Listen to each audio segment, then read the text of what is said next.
for the longest time, in fact, Deepak mentioned the fact that it's a long-term product, and that's a big change if you ask me from 4G, because this was not the language the insurance industry spoke, right, 10 years ago.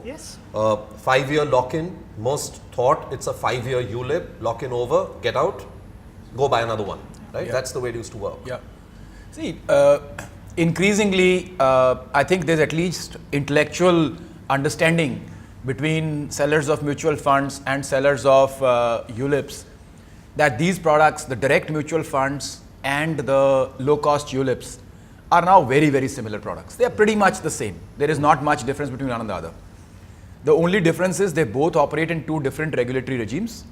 One operates under SEBI, one operates under the IRDAI, and both of these have certain benefits, whichever way you look at it. So, on flexibility, in my parlance, ULIP has a lot of benefits from a flexibility perspective, because you are 6 months into your investment. Like we've seen, say my father invested in November, till January he was very happy, because this is an investor who's investing with the market, and investor sentiment matters, whatever it is. Of course. Suddenly the market goes down 10%, the market is down today, over since when, and that's okay. I would buy long term, but my father is in jitters that, 10% money gone. Now he has two options in the mutual fund side. He can either sell it. If he sells it, he gets a 30% tax straight away because it's short-term capital gains. Forget long-term capital gain. But had he invested in the ULIP, all he had to do was move his money from equity fund to debt fund, and he would start getting a fixed return, pretty much.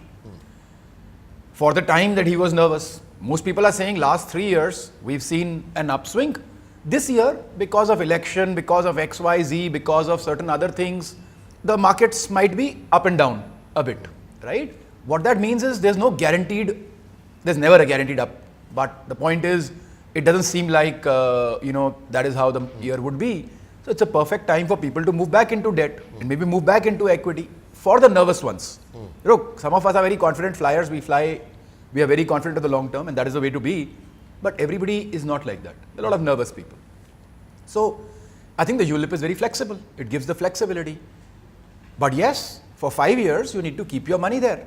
And I think that is what helps you. Why have people made money in real estate?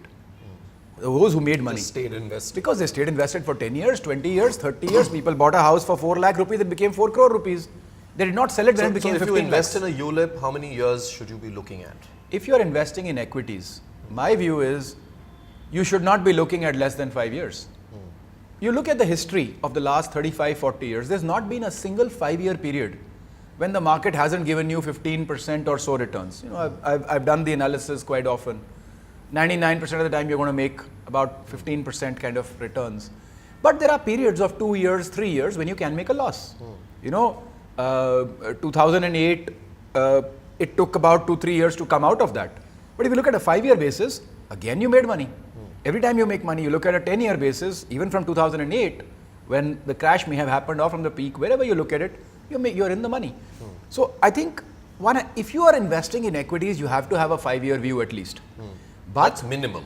That's a minimum. Yeah. You can have a 30-year view, you can have a 40-year view. In a country like India, which has got young population, growth, you should do well in the long run if you stay in equities, and especially with declining interest rates coming in.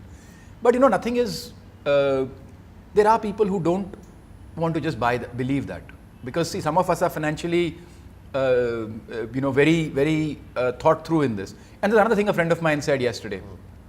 He said, look, some of us have money which we can afford to lose. And some of us have money which we can't afford to lose. When you have that money which you can't afford to lose, whatever people tell you about long term and all, when a 10% decline happens, your heart starts fluttering.